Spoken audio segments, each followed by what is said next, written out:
Welcome to the program, Professor Clarke. Thank you. It's a great pleasure to be with you. Thank you very much. And I would like to start with the maritime warfare in Ukraine. The fifth of Russia's Black Sea Fleet has been destroyed by Ukraine in the last 4 months. In your opinion, what are the short and long-term consequences of this development for the Russian army?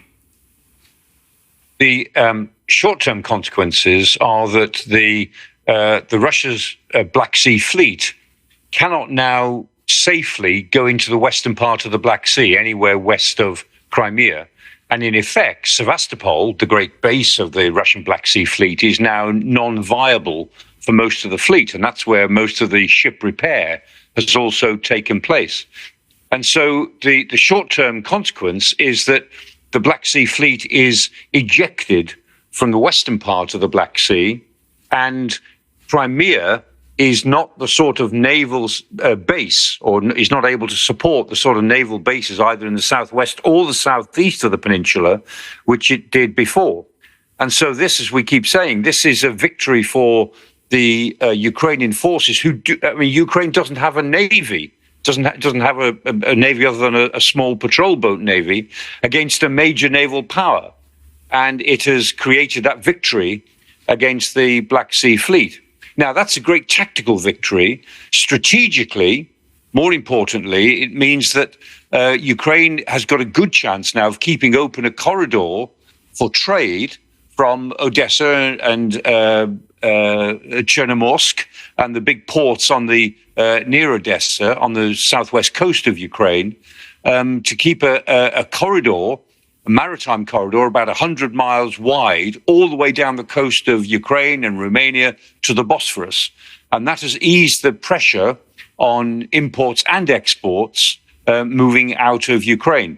So that's a big strategic plus.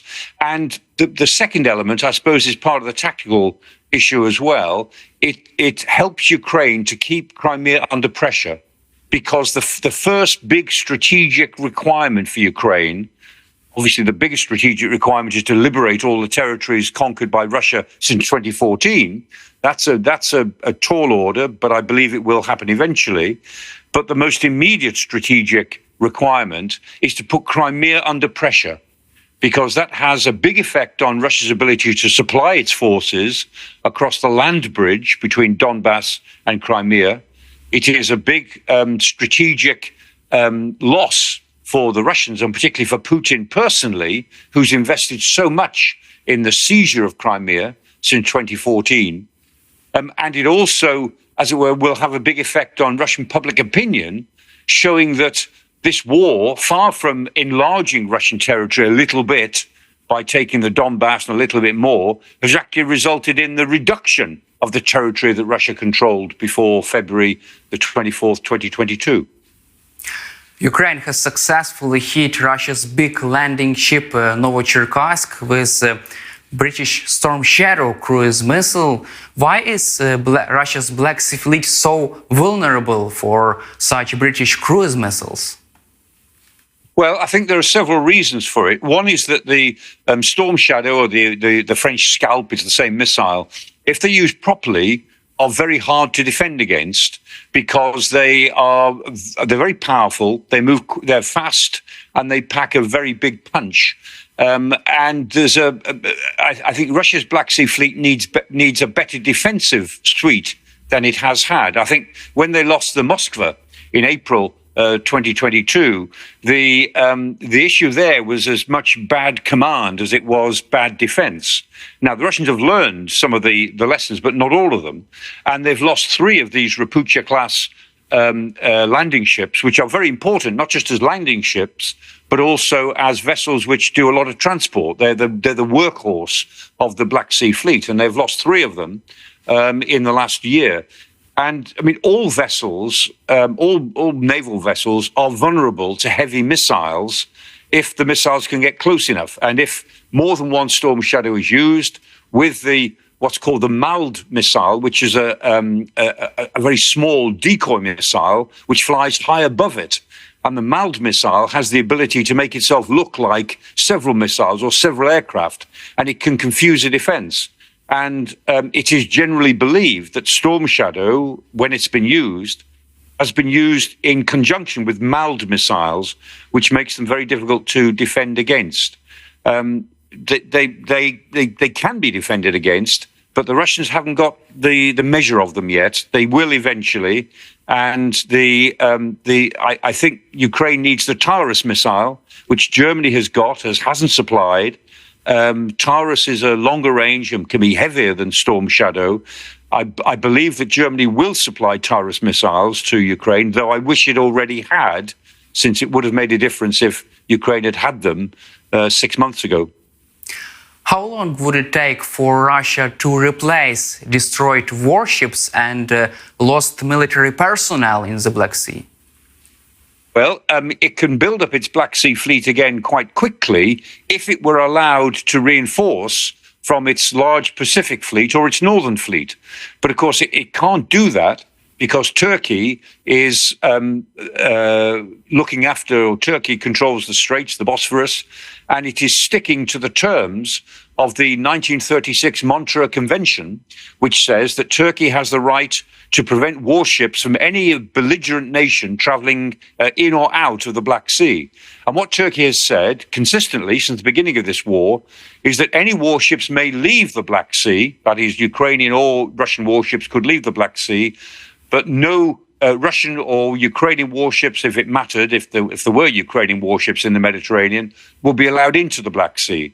And so by enforcing strictly the terms of the Montreux Convention, that has prevented Russia from reinforcing and making good the losses to its Black Sea fleet. If Turkey changed its view on the Montreux Convention, then Russia would be able to make good the losses very quickly from the Pacific Fleet or the Northern Fleet, but it hasn't so far been able to do that. Politico reported that Biden administration had shifted its policy towards the war in Ukraine, more focusing on defensive posture and possible negotiations with Russia. Do you feel that there is a policy change in the United States? I don't think there's any policy change in the Biden administration, but the Biden administration is under pressure now from the Republicans to think in terms of some sort of negotiated ceasefire. And I think the Biden administration is always looking at the feasibility of that. But every time it looks at it, it decides that negotiations are not feasible because, as it's often said, it's very difficult to negotiate with somebody who's trying to kill you. And the Russians have made it very clear, Putin's made it clear, and people around him, Patrushev, people like that, have made it very clear that they intend to kill Ukraine. And in a spirit of compromise, they have said that they'll kill Ukraine by installments. So we all know that negotiations now would simply result in the loss of another piece of Ukrainian territory.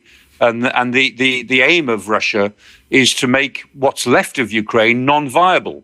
And indeed, a lot of Russian delegates who went to the Gulf Security Forum in December were saying very publicly that the very least that Russia would settle for, the very least they would settle for, would be the control of the Donbass, control of the whole of the land bridge as it presently exists, extending the land bridge to Odessa, and the creation of a puppet government in Kiev, which would be unviable, simply unable to function.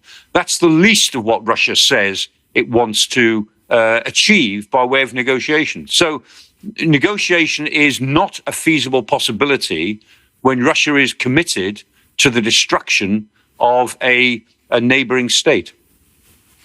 Let's cover also U.S. politics. Do you expect the U.S. Congress to finally pass aid for Ukraine, this big aid package?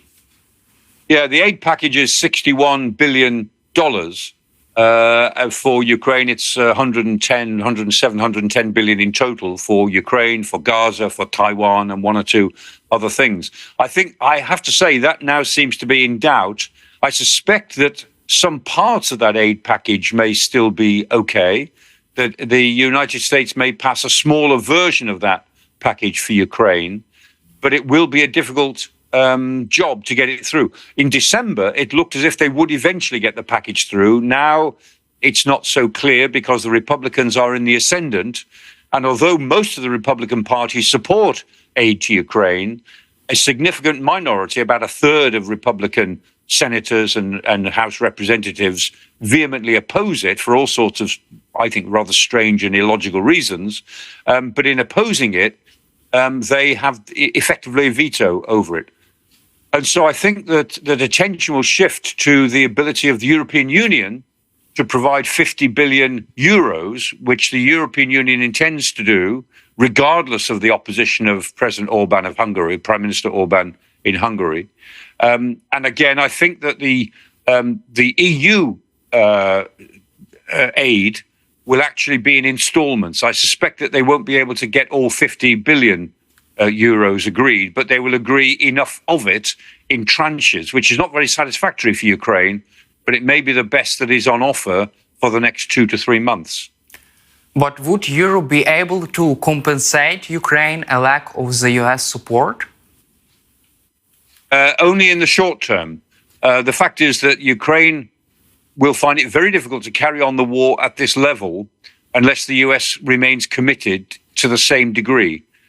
And that will partly depend on how US politics works out in the next 2 to 3 months as it goes into its election campaign. President Biden has just achieved a notable success in getting the federal budget agreed literally over the weekend. And so the American government will not now close down in the next few days before the end of this month. So they've agreed that, and the Republicans have backed off a little bit. Now, that doesn't affect the Ukraine package, but it is the fact that Biden has achieved a victory over funding in general in terms of his constant battle with the Republicans over levels of spending. But I think there's no getting around the fact that if United States funding dries up, European Union funding would have to increase. It would have to at least double to compensate for it. And although some European countries would be prepared to try to do that, I think they'd find it very difficult to agree in present circumstances. And I think that's a problem because Europe is immensely rich and there is no excuse for this sort of hesitancy. I mean, between them, the European Union has a fund of about $100 billion. It can put $100 billion easily into any project it wants. It put 300 billion euros into supporting post-COVID recovery, in keeping energy bills low during last winter. It can put hundreds of billions of euros into the equation when it wants to, when it really wants to. And my view is it should really want to put them into the equation to help Ukraine, because this is not just about Ukraine, this is about the Western world. This struggle is the struggle of our era. It's the struggle for freedom in the Western world. And I've always taken that view from the very beginning of this crisis. Also, German Chancellor Olaf Scholz said that Germany would support Ukraine until the very end. Would Europe be able to at least sustain current level of security assistance for Ukraine until the very end? Well, the problem is that nobody knows where the very end will be. And that's the difficulty. If the Ukrainian offensive in the summer had been more obviously successful, I mean, it wasn't completely unsuccessful, but it didn't achieve the objectives that we all hoped it would. If it had been more successful, then the Western world would have said, okay, this crisis could be over in a year. And it's now clear that it won't be over in a year, that this next year coming, 2024, will be a year of consolidation, and strategic change may happen in 2025 and maybe even after that. I mean, this war will go on for some time yet, and I think Kyiv understands that, and the Western world, Western capitals understand that too. And so it raises a more existential challenge to Western leaders to say, if this war really matters as much as you said it did, if you are as committed to Ukraine as you said you were, then that commitment to the very end will not be a matter of 6 months or a year. It will be a matter of 2, 3, 4 years or more. Are you prepared to do that? And of course, politicians are easy when it comes to statements. The words are cheap, but policy is more expensive and requires sacrifices. And the European Union, the United Kingdom, United States, and the rest of the Western world is now being called upon to make those sorts of sacrifices. And when I say the Western world, that also includes South Korea and Japan and Taiwan. All of these countries have offered aid to Ukraine one way or another. You know, this isn't all about Europe and the United States. The free world, at least in theory, sees the importance of this war. But the time has now arrived in early 2024 when we have to make sacrifices to, as it were, make good our promises that we made so freely over the last 2 years. How do you see Ukraine's victory, and what should be Ukraine's military objective for this year?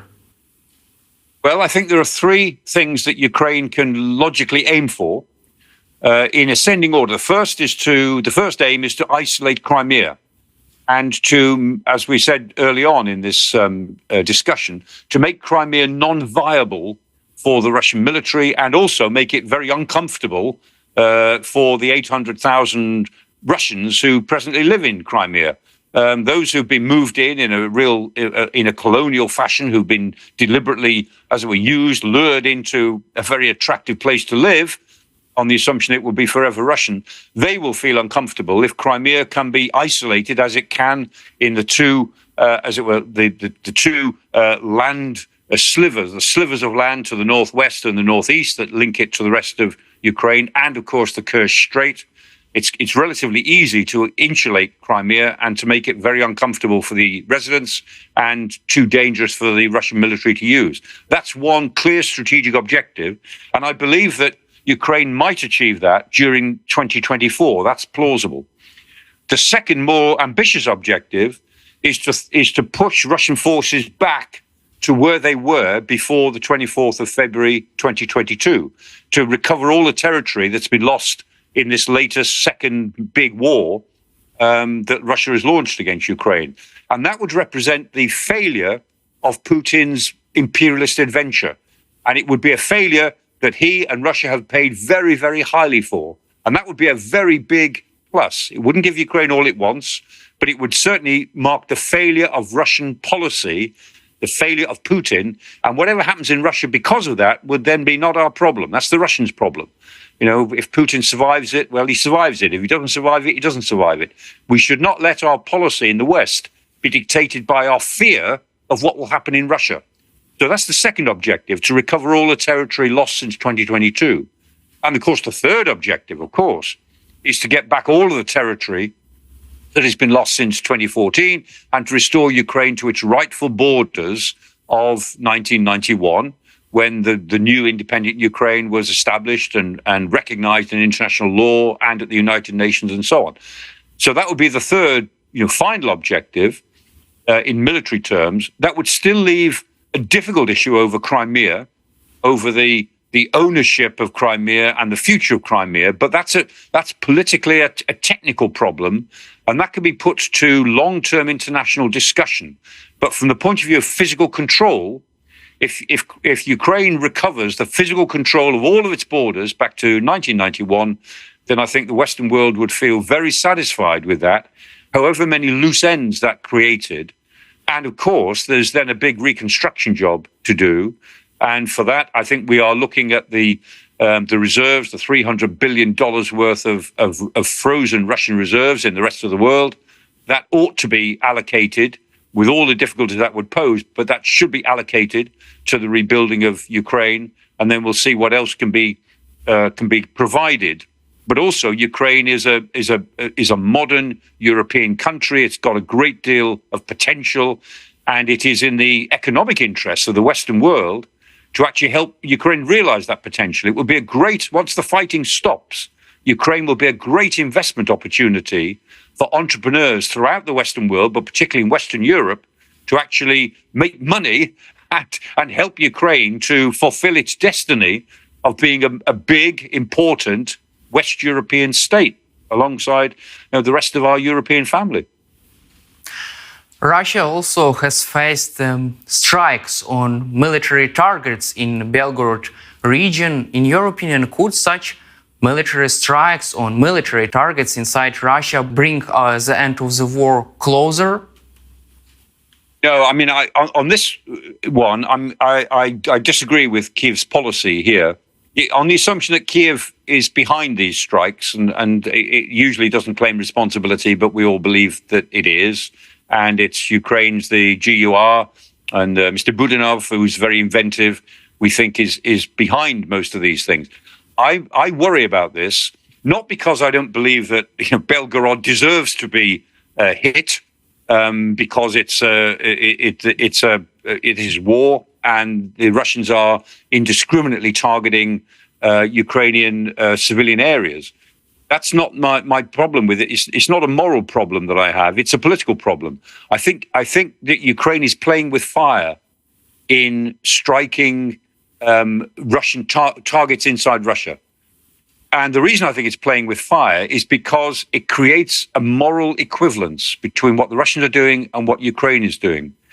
And the danger is that it worries Western leaders.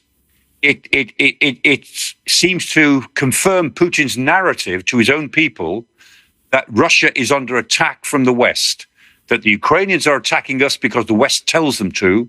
They're using Western weapons to attack us, which is not true. But actually, the difference between Ukrainian weapons and Western weapons will become a matter of detail. And the idea that that we are supporting the narrative that Putin lies to his own people about, the narrative he uses in the lies he tells to his own people, that in itself is not welcomed in Western capitals. And it will tend to decrease the level of support of Western capitals for Kiev's war objectives. So although I understand the motive to do it, I think Ukraine is being very reckless in conducting these attacks. They won't bring the war. They certainly won't bring the war to an end. They have a certain political power in making Russia look defenseless and in embarrassing President Putin. But what he gains in political narrative outweighs what he loses in embarrassment or humiliation. And I worry that these attacks, if they increase or are stepped up during this year, will diminish the level of Western support for Ukraine, not increase it. President Zelensky recently said that some European intelligence agencies had started to assess the possibility of attack from Russia on their soil. In your opinion, what is the possibility for such scenario? Well, in a way, it already happens. I mean, we know the Russians target us with cyber attacks relentlessly. We know that the Russians try to interfere with our energy supplies. They try to get inside our critical national infrastructure, and that has increased.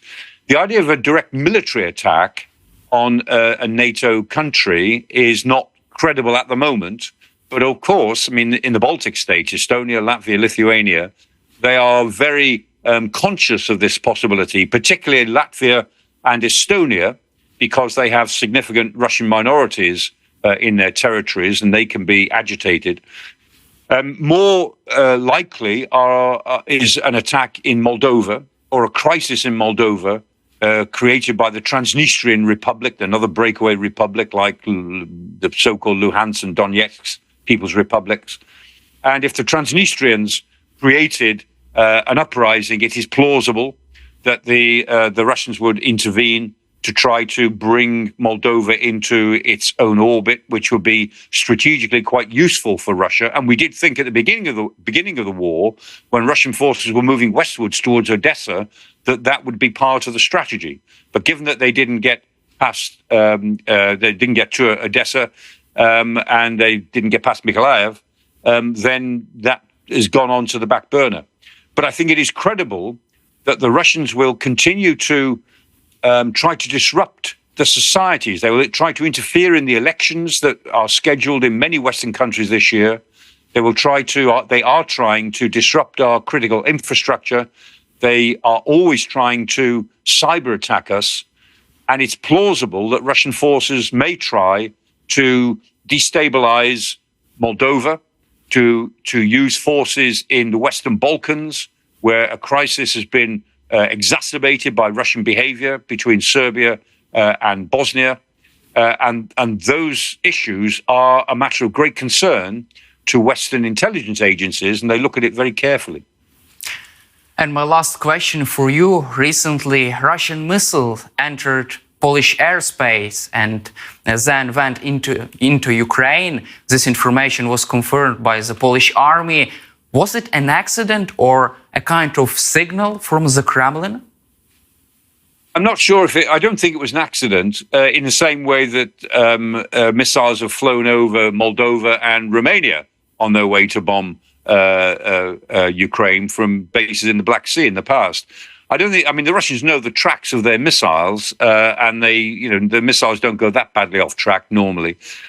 I just think it's a military, it's a military action. I don't think they're signaling anything other than the fact that they don't care what the rest of the world says. They're pursuing this this campaign against Ukraine with a sort of single-minded ruthlessness and cruelty.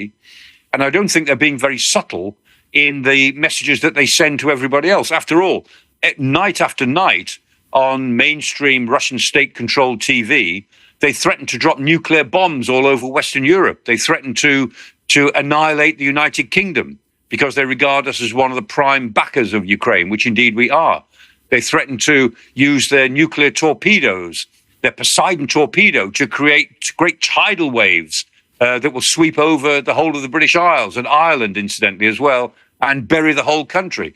I mean, they make blood-curdling threats night after night on Russian TV. They really don't care what they say about the rest of Western Europe, which just reinforces the fact that in dealing with Russia, we are now dealing with a new form of government. This is not a mainstream European country anymore.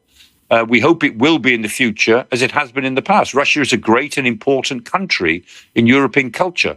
But the Russia that we're dealing with now, and for the next 2 or 3 generations, is behaving in a way that is little short of barbaric. Thank you, Professor Clarke, for your time and for your support for Ukraine, and glory to Ukraine.